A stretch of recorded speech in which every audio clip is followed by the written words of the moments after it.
Sophia. baby killer, whore, selfish. These are just some of the obscenities yelled at women who choose to or plan to have abortions. Is anyone here pro-life? Pro-life means you don't believe in abortion. Oh, no. I believe in abortion.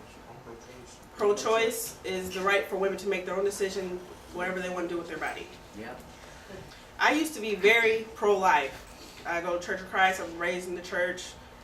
For no reason, I believe that anyone should have an abortion. But in 2008, my mind was completely changed. Just look at these wonderful people here. Wonderful. I'm gonna ask one question. Do I look like a whore? No. No. Thank you.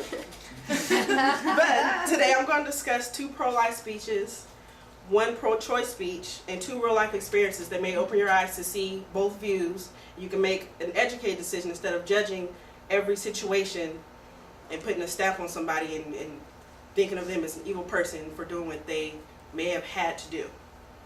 My first speech I'm going to talk about comes from Larry Bohannon.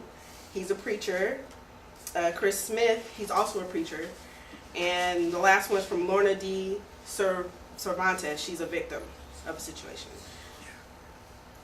Larry Bohannon, he's a pro-life preacher, and this is one of his sermons in church that came out as a speech.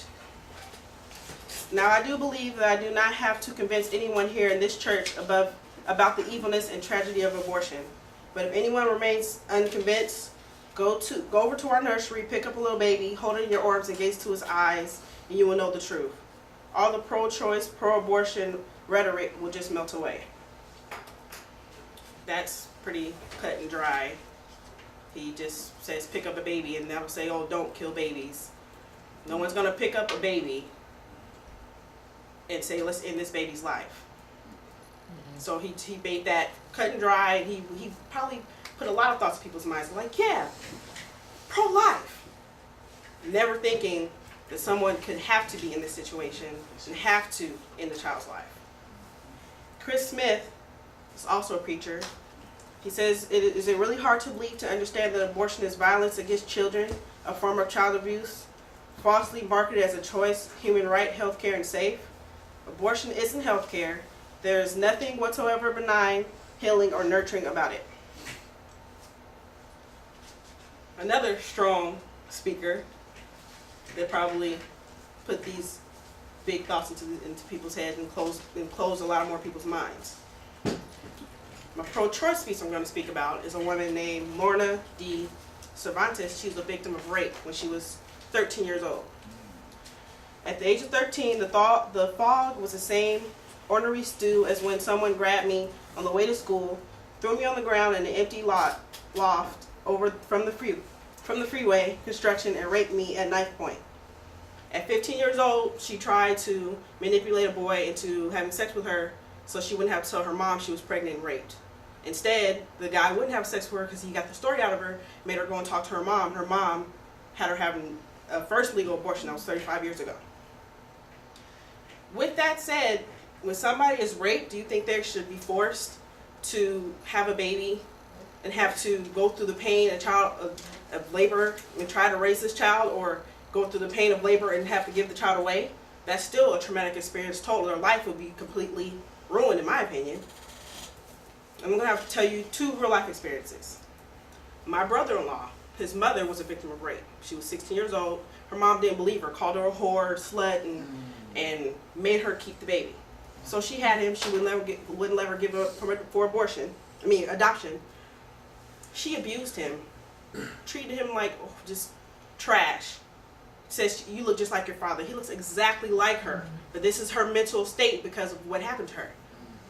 He's 35 years old. Till this day, she treats him like a mess. She treats my niece and she doesn't know my niece and nephew's names. She calls them boy, girl, and baby just because they're associated with that person that raped her. The other real life experience I'm going to tell you is about myself. Everybody's seen my son. He's 3. He was a year and a half. I found out I was pregnant with my daughter.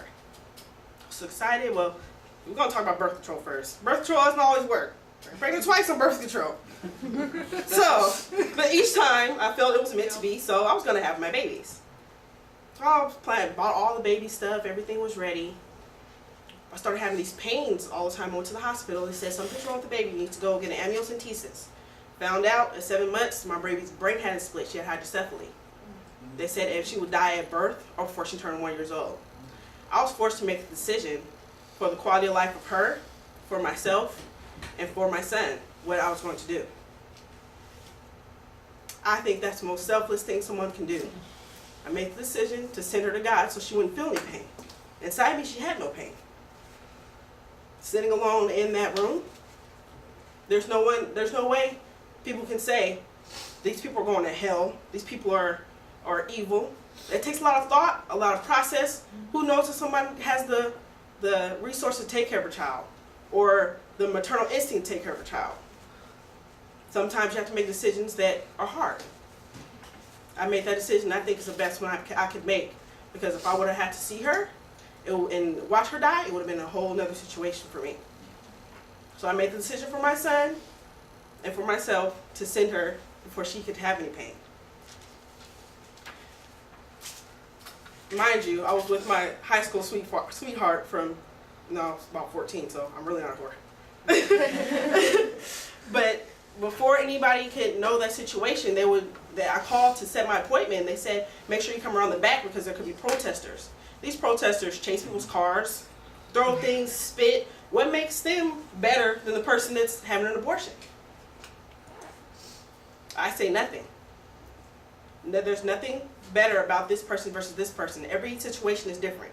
I'm not saying I believe in go get pregnant and have an abortion, but every situation is different. It's not just black and white. It's a big gray area. Yeah. So, since I've let you guys know both sides, now you can make a choice of which side you're truly on, or you can stay on your one side and say, oh, but this situation is different and that situation is different. But I hope I opened some eyes and letting you guys know a part of my life. And from that situation, I think I've decided I am pro-choice.